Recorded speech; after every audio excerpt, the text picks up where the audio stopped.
ভয়ঙ্কর এক সত্য সামনে এসেছে।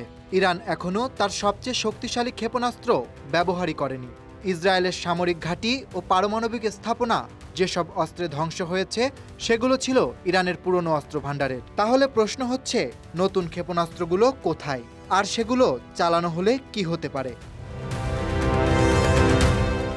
13 জুন কোনো ধরনের উস্কানি ছাড়াই ইরানের উপর হামলা চালায় ইসরায়েল। লক্ষ্য ছিল পারমাণবিক গবেষণা কেন্দ্র, সামরিক ঘাঁটি, এমনকি আবাসিক এলাকাও। এতে প্রাণ হারায় ইরানের শীর্ষ সামরিক কর্মকর্তা, পারমাণবিক বিজ্ঞানী ও সাধারণ মানুষ।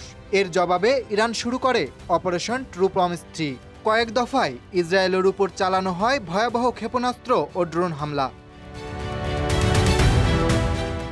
এই পাল্টা আক্রমণে কার্যত অকার্যকর হয়ে পড়ে ইসরায়েলের এয়ার ডিফেন্স সিস্টেম। সামরিক বিশ্লেষকরা বলছেন, ইরান একযোগে ড্রোন, ব্যালিস্টিক মিসাইল ও ক্রুজ মিসাইল ছুড়ে প্রতিরক্ষা ব্যবস্থাকে বিভ্রান্ত করে দেয়। বিশেষজ্ঞদের মতে এই হামলায় অন্তত 10টি কৌশলগত চমক ছিল, যার মধ্যে ছিল জিপিএস ব্লকিং, জ্যামিং এবং একসাথে বহু দিক থেকে আঘাত, যা ইসরায়েলের ইতিহাসে নজিরবিহীন।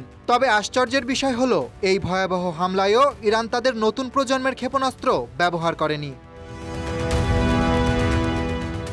2023 সালের আগস্টে এক প্রতিরক্ষা প্রদর্শনীতে হজ কাসিম ও খোররমাসর 3 নামের ব্যালিস্টিক মিসাইল প্রদর্শন করে ইরান। এগুলো হলো নতুন প্রজন্মের দূরপাল্লার ক্ষেপণাস্ত্র, যেগুলোর পাল্লা 2000 থেকে 2500 কিলোমিটার। কেবল দ্রুত আর নিখুঁতি নয়, পারমাণবিক ওয়ারহেড বহনেও সক্ষম এই ক্ষেপণাস্ত্রগুলো। সামরিক সূত্র বলছে, হামলায় ইরান এখনও এগুলো ব্যবহারই করেনি। সবচেয়ে বিধ্বংসী অস্ত্রগুলো এখনও মজুদ রেখে দিয়েছে দেশটি।